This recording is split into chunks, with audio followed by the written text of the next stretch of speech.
time for a bit of noise reduction on the linear luminance.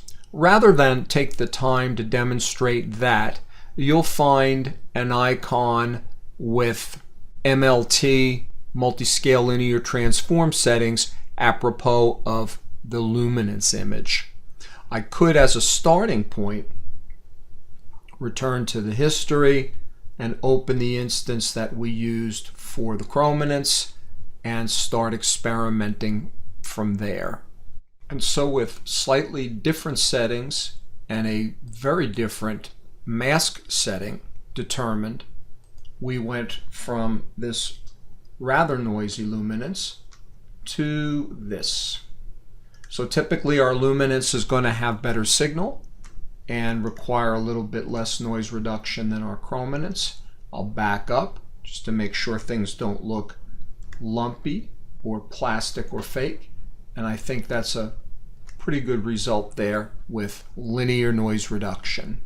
And now it's time to delinearize our luminance image as we did with chrominance. We're going to follow the same technique of transferring the auto stretch over to histogram transformation, resetting the tool, opening a real-time preview, and let's have a look at what we've got here. We're very close to the toe this time. Maybe I want to back off just a tad here, play it safe, and lower the magnification and experiment with the midtones. We don't want to get too bright. We want to try to match what we did with the chrominance. I want to look at the galaxy. I want to look at the halo of stars, and maybe about there. Again, remember, luminance is going to drive the brightness of the final image. And with that delinearized, we can go to a wedding.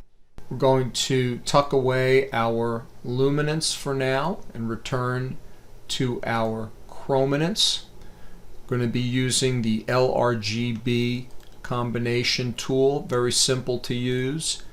We name the luminance into the lightness channel. We'll be using the lab mode to replace the inherent lightness of the color image with the deconvolved luminance image. Don't need to set anything else here. Let's apply this. And here's our before and after. Before and after. Let's get in a little bit closer. Before, after. You can really see those deconvolved stars and details. And I think we have a pretty good result there. This is Warren Keller for DSW. Thank you very much, and I hope you found this beneficial.